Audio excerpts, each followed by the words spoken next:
आज के वीडियो में हम लोग पढ़ने वाले हैं कक्षा 10 का इतिहास का चैप्टर नंबर 2। ठीक है, जिस चैप्टर का नाम है आपका समाजवाद एवं साम्यवाद। ठीक है, देखिए इस चैप्टर में आपको हम वो सभी प्रश्न बताएंगे जो आपके एग्जाम व्यू से मोस्ट इम्पॉर्टेंट प्रश्न है। अगर आप इस वीडियो को कंटिन्यू देख लेते हैं तो यकीन मानिए आपके एग्जाम में एक भी प्रश्न इतिहास से इस चैप्टर से नहीं छूटेगा, चाहे वो ऑब्जेक्टिव का हो या सब्जेक्टिव का हो। ठीक है, तो चलिए हम लोग वीडियो को शुरुआत करते हैं। लगातार आप देखिए। चलिए देखिए, प्रश्न है हमारे पास पहला कि समाजवाद किसे कहते हैं। प्रश्न है कि समाजवाद किसे कहते हैं। लिखेंगे उत्तर में कि समाजवाद एक ऐसी विचारधारा होती है जिसके तहत समाज के किसी भी वर्ग के साथ कोई भेदभाव न किया जाए, समाजवाद कहलाता है। ठीक है, यह राज्य को अपनाना चाहता है। यह सभी वर्गों के समन्वय की बात करता है। कौन? तो समाजवाद। ठीक है, चलिए देखिए दूसरा का प्रश्न है हमारे पास। देखिए रॉबर्ट ओवेन कौन था। रॉबर्ट ओवेन कौन था? लिखेंगे उत्तर कि इंग्लैंड में समाजवाद का जनक रॉबर्ट ओवेन को कहा जाता है। इनका ऐसा मानना था कि औद्योगिकीकरण व्यवस्था के फलस्वरूप जो कारखाना का जन्म हुआ है, ठीक है, उसमें श्रमिक का शोषण किया जा रहा है। श्रमिकों को शोषण से बचाने के लिए इन्होंने आदर्श कारखाना की स्थापना की और मजदूरों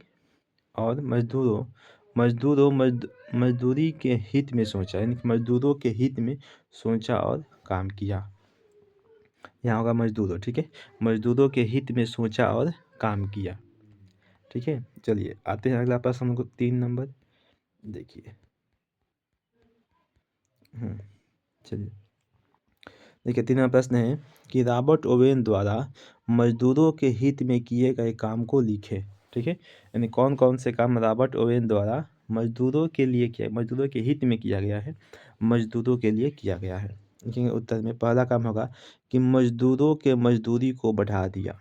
ठीक है, जो पैसे मिलते थे मजदूरी उसको बढ़ा दिया। दूसरा का काम किया, काम करने के घंटे को कम कर दिया, जो काम करने का समय था उसको कम कर दिया। तीसरा का हुआ मजदूरों के बच्चों को पढ़ने का व्यवस्था किया। ठीक है, चौथा हुआ कि रहने खाने और इलाज का व्यवस्था किया। ठीक है, बहुत अच्छा काम कर रहा था। देखिए चलिए अगला प्रश्न है हमारे पास 4 नंबर। कार्ल मार्क्स की जीवनी एवं सिद्धांत को लिखें। ठीक है, लिखेंगे उत्तर कि कार्ल मार्क्स का जन्म 1818 में जर्मनी के राइन प्रांत के यहूदी परिवार में हुआ था। इनके पिता का नाम हेनरिक मार्क्स था। यह मॉन्टेस्क्यू और हीगेल के विचारों से प्रभावित था। इन्हें आधुनिक समाज का जनक कहा जाता है। ठीक है, 1867 में इन्होंने एक किताब लिखा जिसका नाम दास कैपिटल था। ठीक है, दास कैपिटल को साम्यवादियों का बाइबिल कहा जाता है। ठीक है, 1843 में अपने बचपन के दोस्त जेनी से विवाह किया था इसने। ठीक है, 1874 में इन्होंने घर छोड़ दिया और फ्रेडरिक एंगल्स से मुलाकात किया। 1848 में इन्होंने साम्यवादी घोषणा पत्र निकाला था। देखिए इसका सिद्धांत क्या था? द्वंद्वात्मक भौतिकवाद का सिद्धांत। दूसरा का था कि वर्ग संघर्ष का सिद्धांत। तीसरा का था कि इतिहास की भौतिकवादी व्यवस्था। चौथा मूल्य एवं अतिरिक्त मूल्य का सिद्धांत। और पांचवा था राज्यहीन और वर्ग विहीन समाज की स्थापना। चलिए देखिए अगला प्रश्न है 5 नंबर का कि यूटोपियन समाजवादियों के विचारों का वर्णन करें। लिखेंगे उत्तर कि ऐतिहासिक दृष्टिकोण से आधुनिक समाजवाद को 2 वर्गों में बांटा गया है। कार्ल मार्क्स से पहले के समाजवाद को यूटोपियन समाजवाद कहा जाता है तथा कार्ल मार्क्स के बाद के समाजवाद को वैज्ञानिक समाजवाद कहा जाता है। अधिकतम यूटोपियन विचारक फ्रांसीसी थे, जैसे पहला सेंट साइमन। ठीक है, इन्होंने समाजवादी विचारधारा को काफ़ी आगे बढ़ाने का कार्य किया। इनका मानना था कि राज्य एवं समाज को इस तरह संगठित करना चाहिए ताकि लोग एक दूसरे का शोषण न कर सके। ठीक है, दूसरा क्या थे? Charles Fourier. इनका कहना था कि अगर कोई व्यक्ति किसी गांव, कस्बा, नगर में रहता है तो उसे भी कोई, देखिए, काम करना चाहिए। ठीक है। क्या तीसरा का इसमें था कि लुई बला, तीसरा का जो व्यक्ति था उसका नाम था लुई बला। उसका कहना था, कहते कि इनका कहना था कि आर्थिक सुधार से पहले राजनीतिक सुधार आवश्यक है। ठीक है। यानी कि जो लोग राजनीति में है उनको भी सुधार करना बहुत आवश्यक है, क्योंकि पहले राजनीतिक में जो लोग हैं वो सुधर जाएंगे तो आर्थिक स्थिति भी सुधर जाएगी।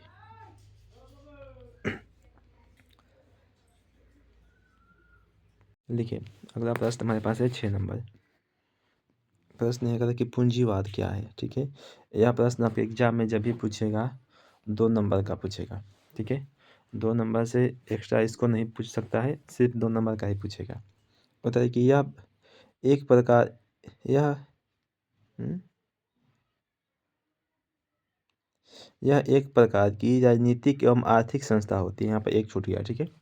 जो निजी लाभ और निजी संपत्ति के बारे में सोचता है, पूंजीवाद कहलाता है।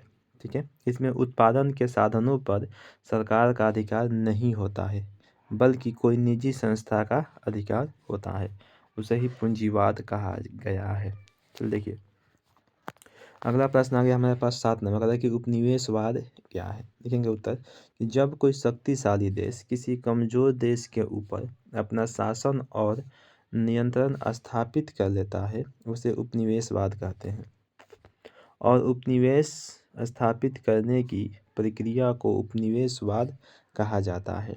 इसमें तानाशाही शासन होता है। ठीक है।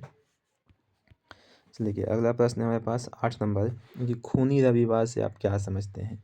ठीक है। यह तो मोस्ट भी यही प्रश्न है, जितना आप स्टार लगा लीजिए यह प्रश्न समझिए तो आपके एग्जाम में आने ही वाला है। लिखेंगे उत्तर कि 9 जनवरी 1905 ईस्वी को जाट सत्ता मिटाने के लिए लगभग 1 लाख मजदूर आपस में मिलकर रोटी दो का नारा लगाते हुए राजा के सेंट पीटर्सबर्ग महल की ओर जा रहे थे, जिसकी सूचना मिलते ही राजा ने सैनिकों को निहत्थे लोगों पर गोली चलाने का आदेश दे दिया, जिससे हजारों हजार की संख्या में लोगों की मृत्यु हो गई। और यह घटना रविवार को घटा था, जिसके कारण इसे खूनी रविवार कहा जाता है। ठीक है। चलिए समझ गए होंगे। चलिए अगला प्रश्न हमारे पास है 9 नंबर का कि रूस के क्रांति के किन्हीं 2 कारणों का वर्णन करें। यह प्रश्न आपका 5 नंबर का रहेगा एग्जाम में। ठीक है। लिखेंगे उत्तर कि रूस के क्रांति का मुख्य कारण निम्नलिखित है। पहला है कि जार का निरंकुश शासन। लिखेंगे उत्तर कि रूस के क्रांति का यह सबसे बड़ा कारण माना जाता है, जिसमें रोमनोव राजवंश का जार अपनी इच्छा के अनुसार काम करता है। ठीक है। यह एक अयोग्य शासक था, जिस जिसे जनता के सुख दुख का कोई चिंता न थी। वह अपने आप को ईश्वर का प्रतिनिधि मानता था। ये पहला कारण था। देखिए दूसरा का कारण देखिए, प्रथम विश्व युद्ध में रूस की पराजय। इसमें रूस मित्र राष्ट्र की ओर से लड़ रहा था, जिसका मुख्य उद्देश्य था कि तमाम जनता रूसी सरकार का समर्थन करेगा, लेकिन जार निकोलस द्वितीय के आशा पर निराशा छा गया, क्योंकि रूसी सेनाओं का कमान जार ने संभाला था और विश्व युद्ध में लगातार हार होने के कारण इसकी प्रतिष्ठा मिट्टी में मिल गया और इसका पूरा दरबार क्या हुआ तो खाली हो गया।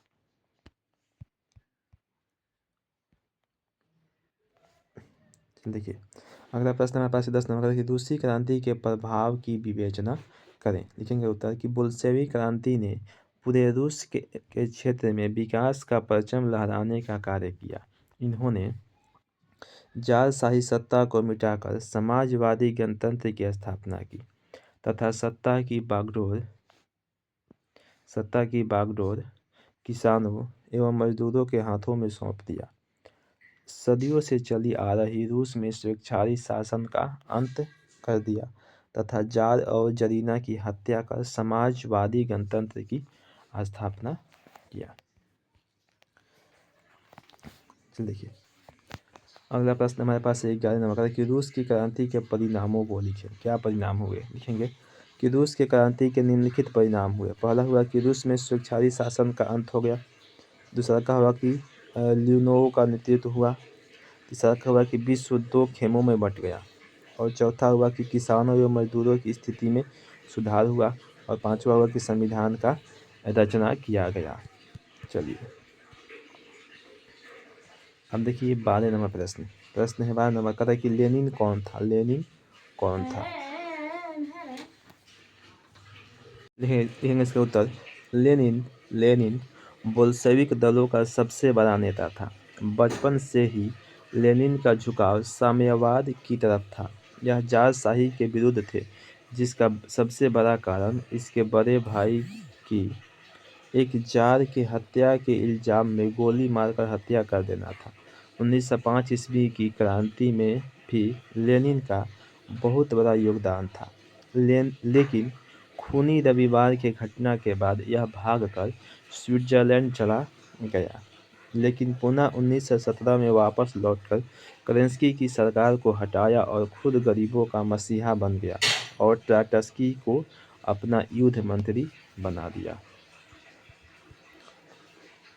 देखिए अगला प्रश्न है कि नई आर्थिक नीति से आप क्या समझते हैं। लिखेंगे उत्तर कि लेनिन द्वारा 1921 ईस्वी में एक नीति अपनाया गया, जिसे नई आर्थिक नीति के नाम से जाना जाता है। चलिए अगला प्रश्न है हमारे पास 14 नंबर का कि नई आर्थिक नीति के तहत कौन कौन से कार्य किए गए। लिखेंगे उत्तर। नई आर्थिक नीति के तहत निम्नलिखित कार्य किए गए। पहला काम कि जगह जगह पर बैंक खोल दिए गए। दूसरा का काम हुआ 20 कर्मचारी से कम रहने पर भी कल कारखाने चलेंगे। तीसरा का हुआ कि व्यापार संघ की सदस्यता को रद्द कर दिया गया। चौथा हुआ कि जमीन राज्य का है लेकिन भूमि किसानों को दे दी जाए। ठीक है। पांचवा काम हुआ उद्योगों का विकेंद्रीकरण हुआ। छठा हुआ विदेशी पूंजी निवेश के द्वार खोल दिए गए।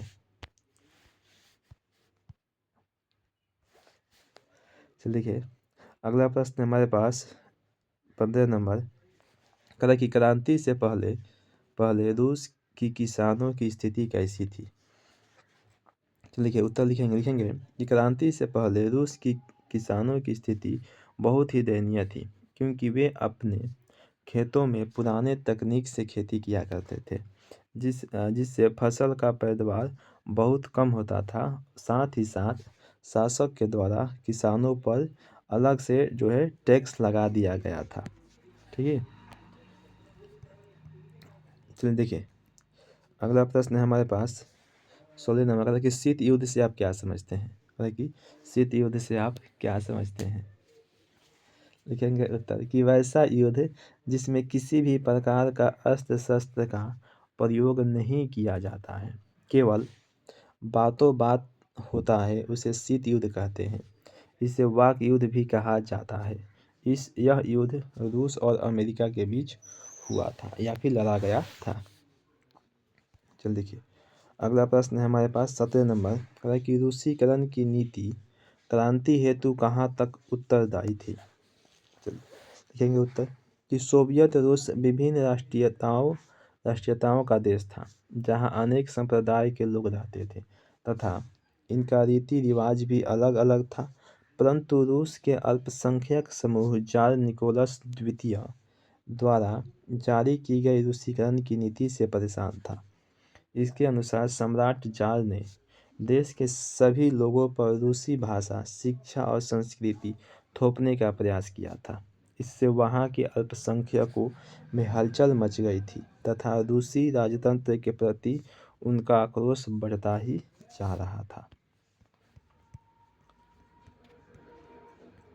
चलिए अगला प्रश्न 18 नंबर कि साम्यवाद एक नई आर्थिक एवं सामाजिक व्यवस्था थी कैसे।